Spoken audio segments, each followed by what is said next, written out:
Price to Jesus Christ. കർത്താവിൽ പ്രിയരെ, നമുക്കെല്ലാവർക്കും തന്നെ കുഞ്ഞുങ്ങളെ വളരെ ഇഷ്ടമാണ്.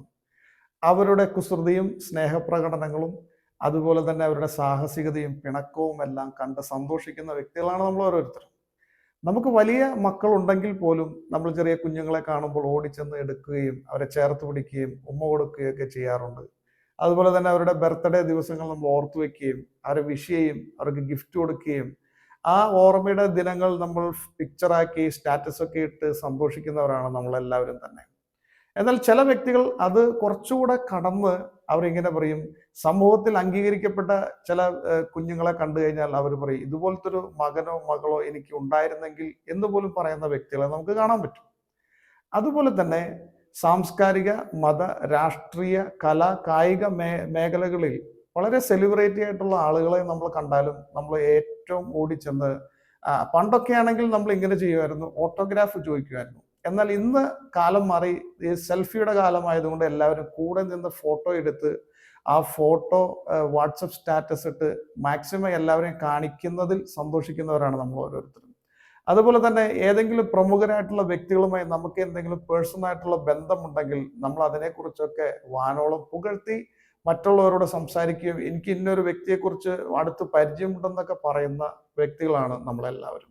എന്നാൽ ഇന്ന് നാം ചിന്തിക്കുന്നത് ഈ പ്രപഞ്ചത്തെയും അതിലുള്ള സമസ്ത വസ്തുക്കളെയും സൃഷ്ടിച്ച് പരിപാലിക്കുന്ന നമ്മുടെ കർത്താവായ യേശു ക്രിസ്തുവിൻ്റെ ഒരു റിലേറ്റീവ് ആകാൻ, ഒരു ബന്ധുവാകാൻ നമുക്ക് അവസരം കിട്ടിയാൽ എങ്ങനെയിരിക്കും എന്നുള്ളൊരു ചിന്തയാണ് ഇന്നത്തെ ക്ലാസ്സിലൂടെ നമ്മൾ കൊണ്ടുപോകുന്നത്.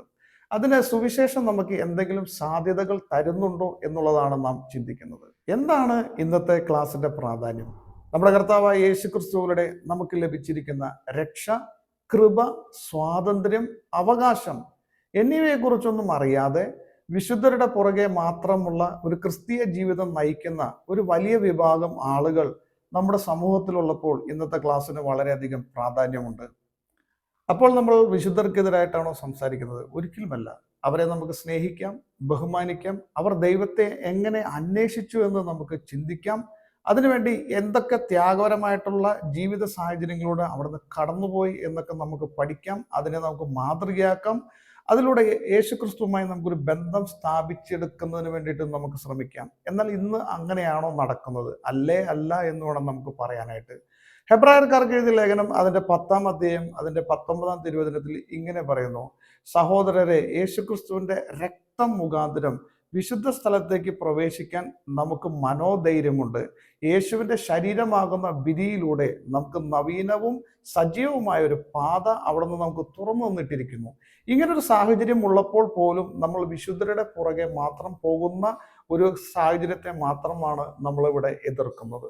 നമുക്ക് വചനത്തിലേക്ക് കടന്നു പോകാം. ലൂക്കോസിന്റെ സുവിശേഷം 11-ാം അധ്യായം അതിന്റെ 27-ഉം 28 വചനങ്ങൾ നമുക്ക് വായിക്കാം. ജനക്കൂട്ടത്തിൽ നിന്ന് ഒരു സ്ത്രീ ഉച്ചത്തിൽ അവനോട് പറഞ്ഞു, നിന്നെ വഹിച്ച ഉദരവും നിന്നെ പാലൂട്ടിയ മുലകളും ഭാഗ്യമുള്ളവ. അവൻ പറഞ്ഞു, ദൈവവചനം കേട്ട് അത് പാലിക്കുന്നവർ കൂടുതൽ ഭാഗ്യവാന്മാർ. യേശുക്രിസ്തുവിന്റെ സുവിശേഷവൽക്കരണത്തിന്റെ കാലഘട്ടത്തിൽ സുവിശേഷവേല ശക്തമായി മുന്നോട്ട് കൊണ്ടുപോകുന്ന സമയത്ത് ജനങ്ങളെല്ലാം വളരെയധികം തടിച്ചുകൂടിയതായിട്ട് നമുക്ക് കാണാൻ പറ്റും. യേശു എവിടെയുണ്ടോ അവിടെ എല്ലാം വലിയൊരു ജനക്കൂട്ടമുണ്ട് എന്നുള്ളതാണ് യാഥാർത്ഥ്യം. എന്താണ് അതിന് കാരണം എന്ന് വെച്ച് കഴിഞ്ഞാൽ, യേശുവിൻ്റെ ആരെയും വിസ്മയിപ്പിക്കുന്ന പ്രബോധനവും അതിൻ്റെ ഒപ്പം യേശു ചെയ്യുന്ന അത്ഭുതങ്ങളും അടയാളങ്ങളുമായിരുന്നു. അപ്പോൾ യേശുവിൻ്റെ വിസ്മയിപ്പിക്കുന്ന അധികാരപൂർവമുള്ള ഈ പ്രബോധനം കേട്ട, ഈ അത്ഭുതങ്ങളും അടയാളങ്ങളും കണ്ട ജനക്കൂട്ടത്തിൽ നിന്ന് ഒരു സ്ത്രീ പെട്ടെന്ന് എഴുന്നേറ്റ് നിന്നുകൊണ്ട് വിളിച്ചു പറയുക, നിന്നെ വഹിച്ച ഉദരവും നിനക്ക് പാലൂട്ടിയ മുലകളും ഭാഗ്യമുള്ളത് എന്ന്. എന്നാൽ യേശു അവരോട് എന്താണ് മറുപടി പറയുന്നത്? ഇങ്ങനെ ശാരീരികമായിട്ടുള്ളൊരു ബന്ധത്തെക്കാൾ അധികമായി ജ്ഞാനമായ ഒരു ബന്ധം നിങ്ങൾക്ക് ഉണ്ടാകണമെന്നുണ്ടെങ്കിൽ നിങ്ങൾ ഒരു കാര്യം മാത്രം ചെയ്താൽ മതി. അത് എന്താണെന്നറിയാമോ? നീ ദൈവവചനം കേൾക്കണം, നീ അതനുസരിച്ച് ജീവിക്കണം. അങ്ങനെ ജീവിച്ചാൽ ഞാനും നീയും തമ്മിൽ ഒരു ഫിസിക്കലായിട്ട് ഉണ്ടാകുന്നതിനേക്കാൾ വലിയ ഒരു ബന്ധം ഉണ്ടാകുമെന്നുള്ളൊരു മുന്നറിയിപ്പ് യേശു അവിടെ തന്നെ കൊടുക്കുന്നതായിട്ട് നമുക്ക് കാണാൻ പറ്റും.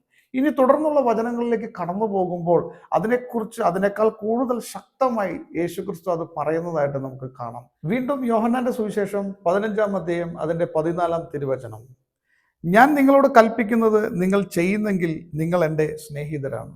കണ്ടോ, യേശുക്രിസ്തു ആ വചസ്സുകൾ, അല്ലെങ്കിൽ യേശുക്രിസ്തു നമ്മളോട് കൽപ്പിക്കുന്ന യേശുക്രിസ്തുവിൻ്റെ പ്രബോധനങ്ങൾ, അല്ലെങ്കിൽ ദൈവവചനം നമ്മൾ അനുസരിക്കുകയാണെങ്കിൽ യേശുക്രിസ്തു പറയുക, നിങ്ങൾ എൻ്റെ സ്നേഹിതരാണെന്ന്.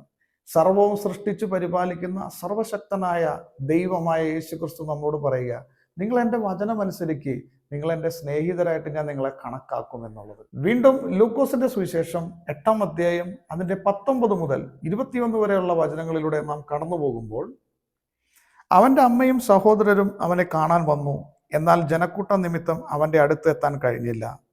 നിന്റെ അമ്മയും സഹോദരൻ നിന്നെ കാണാൻ ആഗ്രഹിച്ച് പുറത്തു നിൽക്കുന്നു എന്ന് അവർ അവനെ അറിയിച്ചു. അവൻ പറഞ്ഞു, ദൈവവചനം ശ്രവിക്കുകയും അതനുസരിച്ച് പ്രവർത്തിക്കുകയും ചെയ്യുന്നവരാണ് എൻ്റെ അമ്മയും സഹോദരന്മാരും.